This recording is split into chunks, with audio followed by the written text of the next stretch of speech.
O Tela 1 começa hoje a receber os pré-candidatos à Prefeitura de Curitiba. E o nosso primeiro candidato é professor há mais de 30 anos, é o vice-presidente da Federação Nacional das Escolas Particulares e nunca ocupou um cargo eletivo.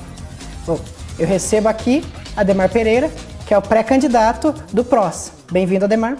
Obrigado, muito obrigado pela oportunidade. Bom, Ademar, por que você colocou o seu nome à disposição do partido para ser pré-candidato à Prefeitura? Bem, primeiro porque eu fui convidado pelo PROS, né, para ser candidato, que eles acharam que era um momento oportuno para uma pessoa fora da política ser candidato e disso e tal. Eu aceitei para fazer o debate da cidade. Eu acho que a gente tem todos os assuntos da cidade, acho que precisam ser melhor debatidos, melhor enfocado. Eu tenho uma experiência de gestão, acho que a gente tem soluções melhores do que a gente tem hoje para a cidade. Então, eu acho que é uma boa oportunidade para fazer isso. Bom, hoje o PROS possui apenas um vereador, o Tico Kuzma. E ele é um partido que surgiu em 2010 e começou aqui como Tico Kuzma, em Curitiba, em 2013. Como que o senhor acha que vai ser um partido novo brigar aí na disputa eleitoral com os partidos já clássicos? Eu acho que essa é a parte divertida do negócio, né? É a gente enfrentar os grandes políticos e as pessoas que têm o nome de família na política do Paraná, na política da cidade, né? A gente observa assim que está muito, parece o direito hereditário lá do século XIX, né?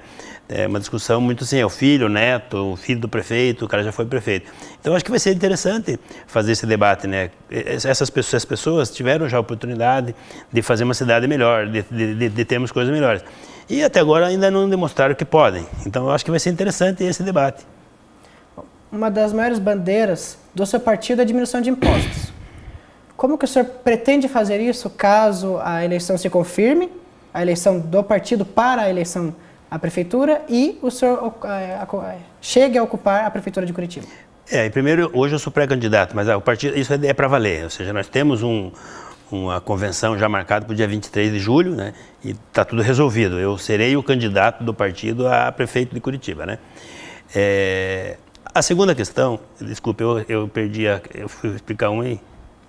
Então, eu quero saber da diminuição dos impostos, que é uma das bandeiras do seu partido. Da diminuição dos impostos. A segunda questão, o foco da discussão que se tem hoje, não sou eu que faço essa discussão só, é a ineficiência do gasto público. Né? Uhum. Curitiba ela tem um orçamento de 8 bilhões e meio quase, 8 bilhões e 300 milhões, né? E a gente tem poucas coisas que funcionam bem, ou seja, esse dinheiro não é roubado, não tem problema eu não acredito que tenha assim, é gasto realmente 8 bilhões e meio por ano, né? Mas qual é a eficiência disso? Né? Então eu poderia aqui falar vários exemplos de ineficiência, né? Do gasto, ou seja, o dinheiro é gasto, mas não fica nada. Né? Uhum. Mas eu diria para você que dá para a gente pensar assim, você deve conhecer pessoas que ganham 3 mil reais por mês, né? E não tem nada, tem débito no cartão, e você deve conhecer pessoas que ganham 3 mil por mês e tem carro, tem casa, né? Uhum. Qual que é a diferença? É a eficiência no gasto, ou seja, o cara investe, gasta o dinheiro de maneira eficiente. Né? No caso da prefeitura, só para a gente ter uma noção, né? Estou falando com vocês que são muito jovens, eu falo isso desse jeito sempre. Quanto é 1 bilhão? A gente fala assim, as pessoas ficam exatamente assim, né? Quanto é 1 bilhão? E daí, porque é difícil de você imaginar 1 bilhão de reais. Né? Uhum. Então vamos fazer um exercício de matemática. Vamos pegar 1 bilhão e vamos comprar automóveis. Nós vamos comprar um automóvel de 50 mil reais novo. É um bom carro, concorda? Uhum. Nós compramos 20 mil carros. É ainda muito carro, né? Quantos automóveis cabem no pátio da Universidade Positivo? Muito menos de 20 mil. Né? Ou seja, é muita coisa para a gente imaginar. Agora vamos fazer mais um exercício. Vamos enfileirar os 20 mil carros. Dá 100 quilômetros de automóveis novos. Daqui até Florianópolis, até Joinville. Né?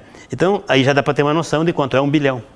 Né? É uma fila de automóveis novos, sem placa, até Joinville. Daqui de Curitiba a Joinville. Né? 8 bilhões é 800 quilômetros. Dá para ir até o Rio de Janeiro. E 30 bilhões, que é o orçamento da prefeitura em 4 anos de mandato do prefeito, ou do prefeito atual, dá para ir daqui a Fortaleza, no Ceará. Né? Aí a gente tem noção de quanto dinheiro se gasta na cidade. E qual é a eficiência disso? O que ficou para a cidade nos últimos 4 anos de produtivo e de benfeitorias ou de qualidade das coisas. Né? Então eu acho que esse é o debate. O senhor nunca ocupou um cargo eletivo antes. Como que o senhor espera que seja essa briga, né, eleitoral sem ter nunca estado em um cargo legislativo ou em um cargo executivo, sendo que os possíveis candidatos, os que são pré-candidatos hoje, são deputados estaduais e federais, vereadores. Como que o senhor acha que vai ser essa disputa, sendo que o senhor nunca teve um cargo... Veja, eu acho que eu tenho que aprender muita coisa, na verdade, na questão da política, né? Mas quem tem que explicar as coisas são eles, não eu. Né? Eu tenho que perguntar e tenho que apresentar soluções para a cidade. É isso que eu vou fazer. Eu não estou disputando com o A ou com o B ou com o nome do fulano. Estou disputando o meu projeto de cidade, dar soluções para a cidade com o projeto deles. Né? Com uma diferença, o deles eles já tiveram a oportunidade de aplicar e ainda não mostraram que funciona. Eu vou falar coisas que eles não fizeram. Que na verdade a ineficiência do gasto não fui eu que fiz. Nas minhas coisas, nos negócios, nos meus negócios, eu tenho relativa eficiência, que tanto que eu estou aí 30 anos já, né? Tem minhas empresas, tem minhas coisas e está mais ou menos em ordem, né? Então, eu acho que a discussão é bem interessante, né? Como eu disse para você, a gente tem que fazer a discussão das soluções que a cidade precisa ter para voltar a Curitiba a se tornar de novo uma referência, né? A Curitiba foi modelo, ela é ainda considerada uma cidade limpa, moderna e tal, porque a imagem que ficou é essa, mas nós moramos aqui sabemos que não é mais assim. Né? Nós sabemos como é que o lixo nosso é tratado, nós sabemos como é que o transporte público nosso é tratado, como a saúde pública nossa é tratada, né? Como a cidade verde que nós já tivemos, ela não é mais, né? Por mais que tem parque, tem isso, tem aquilo, mas a nossa cidade é muito verde porque tem bastante mato, tem bastante, né? Não é mais a cidade das árvores, né? Que ela sempre foi. Então eu acho que esse é o debate. Você falou daí de que Curitiba não é mais o modelo que era antes. Quais são os principais problemas da cidade que o senhor vê? O principal problema que tem em Curitiba é a gestão, eficiência na gestão. Então a gente tem hoje uma infraestrutura da cidade bastante boa. Você pega a cidade de Curitiba, ela tem 1.800.000 habitantes, 10 administrações regionais.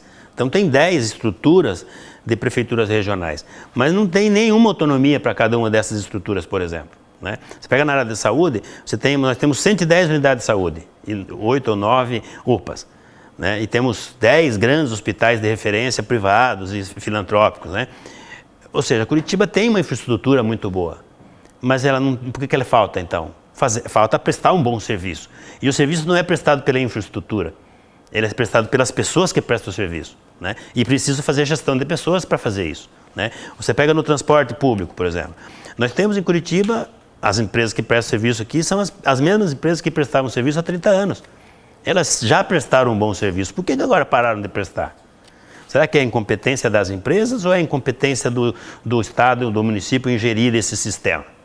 Entende? Então, se você olhar em todos os problemas, em todos os setores da nossa cidade, nós temos bastante problemas. Você pega na questão da burocracia, para você construir um prédio em Curitiba, um imóvel, é muito difícil. É um processo muito longo, demorado, burocrático. Né? Então, nós temos problemas. O principal dele é eficiência na gestão, eficiência no gasto público. Né? Aí isso irradia para todos os serviços que a cidade tem que prestar para a sociedade, que daí os serviços são ruins, de qualidade duvidosa, as pessoas se sentem desprestigiadas, desrespeitadas. Agora a gente vai abrir perguntas aqui para os nossos participantes. Boa tarde, Ademar. Boa tarde. Eu sou Ana Beatriz da Rede Teia. O senhor é o vice-presidente da Federação Nacional das Escolas Particulares. Eu queria saber qual a experiência que o senhor teve lá que pretende levar para a Prefeitura de Curitiba. Bom, desculpe o seu nome? Ana Beatriz. Ana Beatriz. Viu, Ana? Veja, a experiência que eu tive na política sindical, né? Eu fui presidente aqui do Paraná, do Sindicato das Escolas Particulares, e hoje sou vice-presidente licenciado, né? Por conta da campanha da Federação Nacional. Ela é uma experiência política, basicamente, e que, vamos dizer assim, que dá as condições para que eu possa fazer a política correta, a política que é o que tem que se fazer na vida pública, né? A política de defender os interesses da sociedade. Como eu acho que essa é a principal experiência que eu vou ter. Como educador, né, e que eu acho que é onde eu milito há muitos anos, né, eu tenho uma visão da sociedade, uma visão das pessoas, das cidades, né, que a gente precisa... a cidade ela tem que ser um agente de mudança, ela tem que ser indutor de mudança de comportamento. A cidade deve fazer isso. Isso não é uma coisa que eu penso, é uma coisa que acontece no mundo todo. né? Você vai nas cidades grandes do mundo, em Paris, em Londres, em Nova York, você vê isso. A cidade induz as pessoas a se comportarem, né? E aqui no Brasil a gente tem bons exemplos, né? Por exemplo, você pega aqui em Santa Catarina, lá, Itapema, uma cidade na praia de Itapema, ali perto de Camboriú, né? A maioria das pessoas que vão para a praia lá são pessoas de Curitiba. Os carros de lá são muito de Curitiba. E lá tem faixa de pedestre e os curitibanos lá respeitam a faixa. Aqui não, né? O que é a indução do comportamento? É isso, lá a sociedade induz o comportamento do motorista. Aqui não, né? Aqui não dá nada se você não respeitar a faixa. Então o curitibano, quando sai daqui e vai para lá, ele respeita a faixa aqui, ele passa por cima do pedestre, né? Então é nesse sentido que eu acho que o mundo da educação me traz uma experiência para tratar as coisas, os problemas da cidade do ponto de vista do aprendizado, do ponto de vista do desenvolvimento humano, que eu acho que esse é o papel da cidade. Então, você falou da importância da educação, do mundo da educação, e como que você avalia a educação municipal aqui de Curitiba? Rapaz, nós temos dois mundos, né, na educação de Curitiba, três talvez, mas do ponto de vista da educação. A imagem para fora de Curitiba, da educação, assim, Curitiba é a terceira, tem cinco escolas, entre as 15 no IDEB, tem uma propaganda oficial que mostra que a Curitiba não está tão ruim na educação, né? Mas é porque você você faz uma comparação de coisas ruins, e aí você tem uma educação menos ruim, né? Mas Curitiba tem hoje quase metade dos alunos que terminam o 5º ano na escola pública que não sabe ler um texto de 10 linhas e dizer o que leu. É um analfabeto funcional, quase a metade, 45%, que é um pouco parecido com a média do Brasil. Então, o que nós temos em algumas escolas são ilhas de excelência, não é uma qualidade de educação de verdade, porque a escola não consegue ensinar a ler e escrever as crianças até os 10 anos, na maioria dos casos, né? E tem uma infraestrutura boa, tem muitas escolas, tem bons prédios, tem ótimos professores, né? Aí você pega um outro problema da educação, que é o problema da vaga na creche. Você deve ter ouvido, todo ano se fala, o Ministério Público está fazendo uma pressão importante sobre a Prefeitura, porque não tem 9, 10 mil crianças fora das creches, né? E nós temos uma solução, que na minha opinião é relativamente simples. Em Curitiba hoje tem uma instituição chamada creche comunitária. Ela já atende 9 mil crianças hoje, num convênio com a Prefeitura, são instituições privadas, e elas têm condições de atender mais 9 mil. E a Prefeitura está discutindo fazer mais creche, mesmo considerando que daqui a 10 ou 15 anos a taxa de natalidade vai ser diferente, e talvez as creches não sejam mais tão necessárias. Mas vai ser construir prédio para durar 30, 40 anos, sendo que podia resolver através de parcerias, através de investimento no serviço e não na infraestrutura, né? Que é a eficiência do gasto que eu falo. Você poderia atender rapidamente essas crianças. Então eu vejo a educação, de novo, gastando muito dinheiro. Você faz de novo nas contas, né? O aluno da Escola Municipal de Curitiba custa R$900 por mês para a cidade. É mais do que a média das escolas particulares. Mas veja que eu falei custo, não falei receita. Na escola particular você paga lá R$800 de mensalidade, é receita da escola. A escola paga imposto, paga IPTU, né? Tem gestão, tem diretor, tem um monte de coisa. E tem lucro ainda, né? E a escola de Curitiba custa 900. Ali não tem lucro, ali não tem imposto, entendeu? É custo. Então é muito caro. Deveria ser escola modelo, não 4 ou 5 escolas, as 170 da rede. O senhor vê uma diferença muito grande entre a educação particular e a educação pública? Se eu vejo? Não, eu não vejo, eu tenho certeza disso. Mas a sociedade vê. As escolas particulares hoje, as boas escolas de Curitiba, têm fila de alunos querendo entrar no primeiro ano, né? Isso é sinônimo de que as pessoas não acreditam. E na escola pública tem vaga. Então é sinônimo que as pessoas preferem pagar porque tem uma certa garantia de que as crianças vão aprender, né? Então a qualidade é duvidosa. E ela não é. Esse é o número que eu falei. As pessoas têm essa consciência que quase a metade não aprende a ler. Por diversas razões, né? Mas uma delas é porque não ensina mesmo. Quando eu estava pesquisando, uma coisa me chamou a atenção. O seu partido propôs uma chapa pura para essa campanha municipal. O que seria uma chapa pura e como vocês pretendem fazer isso? Não, a chapa pura porque a gente já sabia que iríamos ter muita dificuldade em coligar. fazer coligações. Porque coligação na política, ela requer um pouco de apoio, de poder econômico, um pouco para você financiar a campanha, por exemplo, de outros vereadores. Tem que ter um pouco isso, né? Então a gente já previa fazer essas dificuldades, né? Evidentemente que a gente ainda tem alguma conversa, talvez ainda tenha mais um partido que venha fazer parte.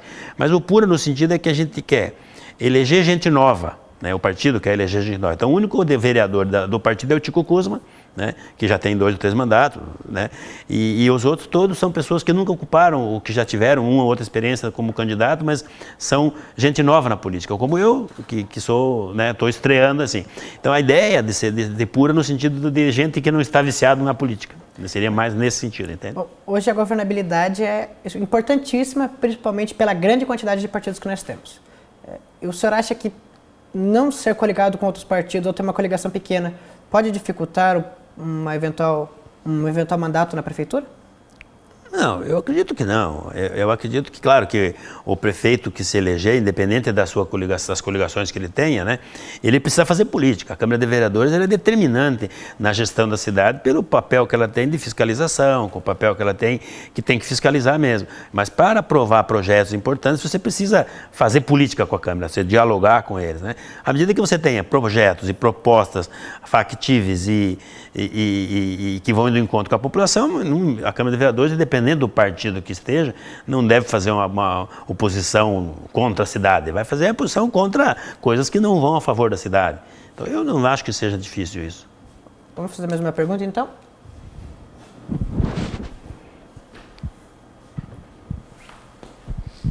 Boa tarde, professora Ademar. Boa tarde. Eu sou Vitória, da Rádio Teia. Professor, o modal de transporte coletivo de Curitiba hoje parece extremamente saturado, há um grande descontentamento por parte da população. Qual é a proposta do senhor para melhorar o atual modal de transporte ou há uma proposta de mudança inovadora? O metrô seria a solução? Olha, Vitória, o metrô não seria a solução, na minha opinião, né?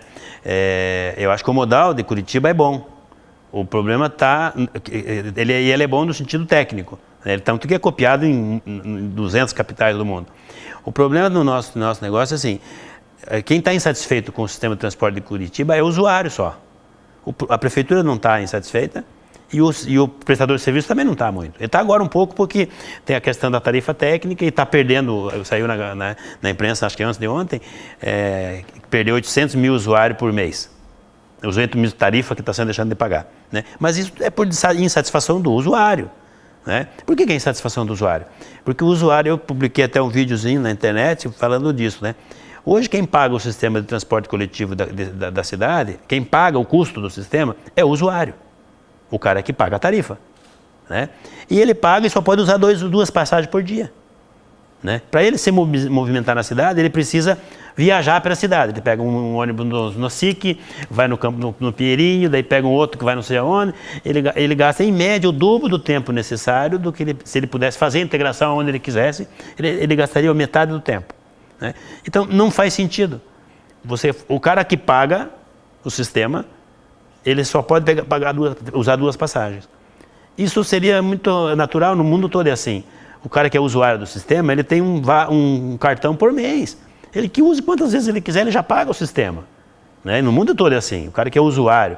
É como você comprar um carro, né? Você compra um carro para você, mas você só pode usar o carro para ir para o serviço e voltar para casa. Você não pode usar o carro para ir no mercado, você não pode...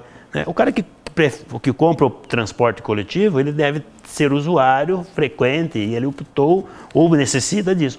Então hoje, o nosso sistema de transporte ele tem uma malha boa, ele tem bastante ônibus, mas ele tem hoje uma ineficiência na prestação de serviço se pensar no usuário. Porque a prefeitura, a URBS fica com 4% da tarifa. O custo do sistema é 800 milhões. 4%, 4 vezes 8, 32. Né? 32 milhões fica para a URBS por ano. A prefeitura fica com 2%, que é 2% de ISS. Né? E a empresa fica com 6%, que é o lucro dela. Está todo mundo bem, né? O que precisa fazer? Nós precisamos discutir essa questão, assim, primeiro, prestar um serviço para o usuário, aí você vai ter um pouco mais de eficiência no sistema, repensar essa questão. A ideia dos terminais de integração, ela é boa, era boa quando Curitiba tinha 700 mil habitantes. Hoje, ela não é boa, porque você concentra as pessoas de um cercado no outro, sendo que as pessoas não precisariam estar lá, elas poderiam fazer, inclusive usar um ônibus no conta-fluxo, porque ela vai se movimentar de maneira diferente se ela puder pegar um ônibus diferente. Entende? E isso, claro, você muda primeiro o jeito que o usuário faz, depois você vai ter que repensar o sistema, vai ter que olhar, opa, vai congestionar aqui, vai faltar ônibus ali. Precisa ser feito uma gestão eficiente do sistema. Então, eu acho que a primeira coisa que tem que fazer no sistema de transporte urbano para Curitiba é isso, que não é muito difícil, precisa dar uma combinadinha com os russos, a prefeitura e o prestador de serviço, né? Agora, você resolve um pouco o problema do usuário, depois precisa fazer uma gestão do sistema. E ainda tem a questão da integração metropolitana, que é um absurdo o que foi feito, de desintegrar o sistema, tem a discussão se é financeiro, se não é financeiro. Isso no mundo inteiro não tem mais isso. Paris, Nova York, Londres, Berlim, tem várias cidades na metropolitana. E as pessoas continuam, elas pagam uma tarifa diferente para usar o sistema e usa quantas vezes quer, né? Você tem uma área lá que você usa, paga um valor. Se você usar uma área maior, e você pode usar, se você compra na maior, você pode usar o dia todo. Quem vai fazer turismo, ou aqui mesmo, vai fazer turismo, você pode, vou comprar uma passagem para mim ficar 7 dias em Curitiba. Você pode usar todos o meio de transporte público todos os dias, quantas vezes você quiser. Isso é eficiência do sistema, é usar o recurso com eficiência. Vou continuar aqui. Eu fiquei prestando atenção ali. Bom, ontem, em uma matéria da Gazeta do Povo, os jornalistas Rafael Marchiori e Fabiane Ziola Menezes publicaram uma matéria na qual o prefeito da cidade diz que o Uber não é prioridade no meio de transporte e que nós temos a melhor frota de táxi do Brasil. O senhor concorda com esse posicionamento e qual o seu posicionamento sobre a legalização do Uber na capital? Eu acho que ser contra o Uber é ser contra o automóvel autônomo daqui a 10 anos. Né? Você precisa incorporar a tecnologia veio para ficar. Né? Então, assim, o problema do taxista não está no Uber, do taxista, porque e o do usuário que usa o táxi não está no Uber. Está na forma como a prefeitura gere o sistema. Né? Nós temos um modelo no Brasil que é um modelo que eu chamo que é você prende todo mundo, quem provar que é honesto você solta. Né? No mundo inteiro não é assim, você solta todo mundo, quem provar que é desonesto você prende. Aqui em Curitiba é exatamente assim, a cidade quer controlar todo mundo o tempo todo. Isso é muito difícil, é ineficiente. Entende? Então no caso do táxi, eu acho assim, o problema do taxista é com a Urbis, não é com o Uber.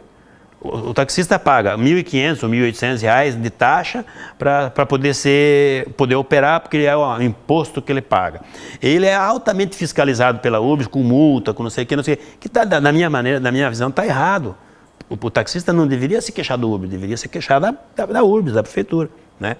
E acho que o Uber é um avanço. Dentro dessa questão da mobilidade, por exemplo, se eu for prefeito, eu vou criar um aplicativo, vou achar um aplicativo de carona solidária, ou troca de caronas, por exemplo, para ajudar na mobilidade. Por exemplo, a pessoa vai do sítio do Campo Comprido para o centro, 2 pessoas, nós vamos na mesma região. Um dia eu vou com o meu carro, um dia você vai com o seu.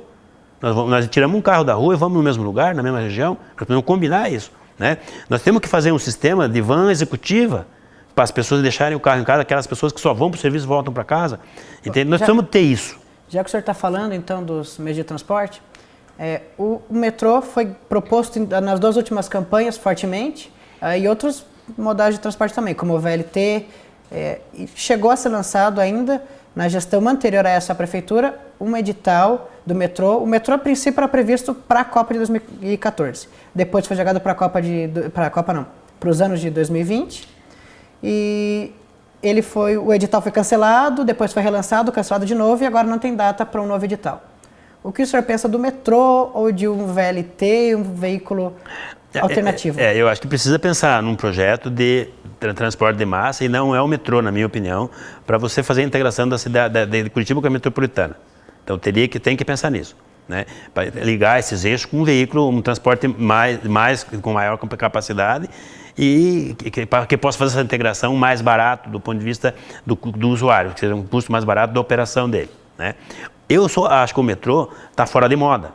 O metrô seria muito interessante se ele tivesse feito um projeto na década de 80 para Curitiba, como foi feito nas cidades grandes do Brasil, que já tem um pouco de metrô. Do jeito que você falou da Copa, né? Várias obras da Copa eram para a Copa. Por exemplo, aquele trincheira que tem ali em São José que vai para o aeroporto. né? Para fazer uma trincheira daquela que demoraria num país mais ou menos desenvolvido, demoraria ali alguma coisa como uns 20 dias. Nós estamos há 3 anos fazendo uma trincheira e não conseguimos terminar. Você imagina se nós começássemos um metrô há 3 anos atrás, para ligar a SIC ao centro da cidade, quantos buracos estavam prontos e quanta terra estava espalhada e a gente não tinha saído dos buracos. Porque nós somos a gestão pública e a eficiência nossa em obras é muito ruim. E acho que o metrô está fora de moda. Daqui a 10 anos, como eu disse, nós vamos ter carro autônomo. E ele é uma possibilidade boa para a mobilidade, né? Você não teria que ter mais automóveis, você teria que ter um sistema de transporte. Mas não acredito no metrô mais para uma cidade como Curitiba. Acho que se Curitiba tem uma malha boa e se a gente usar eficientemente, a gente pode voltar a ser uma referência. O problema da mobilidade não é um problema curitibano, né? É um problema da cidade, do mundo todo. É uma discussão que se faz com muita... O problema de mobilidade tem em Paris, que tem um dos melhores sistemas de transporte do mundo. Tem problema de mobilidade, tem problema de rush, né? Que é um problema humano, um problema da cidade. Agora, Curitiba tem condições de administrar isso por mais um tempo, com eficiência, com inteligência. E se o senhor fosse eleito, chegar à candidatura e for eleito, quais são as primeiras medidas que o senhor pretende tomar para a capital? Rapaz, as perguntas são difíceis, né? Na verdade, eu vou fazer o processo de gestão, de levar a eficiência de gestão. A primeira coisa é profissionalizar a gestão das administrações regionais. Ou seja, pegar a cidade de Curitiba e pensar ela como se ela fosse 10 cidades. Cada administração regional com um gestor eficiente, competente, e levar para essas administrações regionais a maioria dos serviços de verdade, que ele pudesse ser tomada a decisão lá. Então, essa seria a primeira coisa que eu faria para já descentralizar e já dar condições para resolver esses problemas mais básicos da sociedade, sabe? De a pessoa poder ir na prefeitura, no caso da administração regional, e rapidamente ser atendida, rapidamente ter uma solução para o seu problema, sabe? Sem ter que mandar um protocolo, esperar 6 meses, entende? A primeira coisa eu faria isso, pensaria nisso, a questão da gestão das 10 regionais, como é que seria feito. Então nós temos 5 minutos para terminar a entrevista. Eu quero que o senhor dedique um tempo aí para dizer por que o senhor é o melhor candidato a uma eventual candidatura à prefeitura. Olha, eu não sei se eu sou o melhor candidato. Eu acho que eu estou preparado para ser assim, o melhor candidato. Quem tem que saber, acho que é as pessoas que vão eleger. É como falar do prefeito atual, né? Quem tem que saber, quem tem que avaliar e julgar é o eleitor, né? Eu acho que eu sou preparado para enfrentar essa discussão, porque eu trabalho hoje, há mais de 20 anos com serviço, né? Então, eu trabalho com administração de escola, administração de centro de eventos, de buffet, né?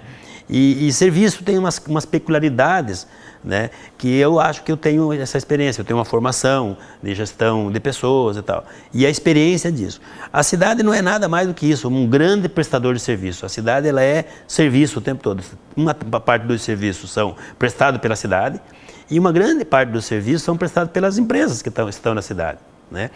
E eu acho que eu estou bem preparado para entender isso e fazer com que isso aconteça com eficiência, com serviços de qualidade, tanto os públicos, que a cidade presta, como educação, como segurança, como a questão do lixo, como o transporte urbano, que são os serviços públicos, né, por essência, como os serviços que a sociedade presta, as empresas prestam para os moradores da cidade, né? Eu acho que a relação, como eu disse, a cidade deve ser um indutor de comportamento. E acho que eu tenho essa experiência e posso contribuir muito para fazer a cidade de Curitiba se tornar novamente referência em algumas questões que ela já foi, né? Por exemplo, na questão do lixo, por exemplo, Curitiba foi com o projeto Lixo que Não é Lixo, mas mudou o conceito, né? O lixo que não é lixo era na década de 80. Hoje tem lixo como matéria-prima, você tem uma visão de lixo para gerar energia, não é bem lixo mais, não se enterra mais lixo, não se põe aterro sanitário. Curitiba continua fazendo isso, né?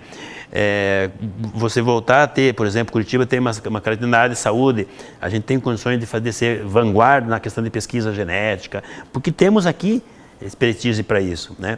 Então, acho que eu tenho eu entendo que eu tenho as condições de fazer uma união das forças da cidade para que Curitiba volte a ser referência como uma cidade ecológica, uma cidade de serviço, que já foi uma vez.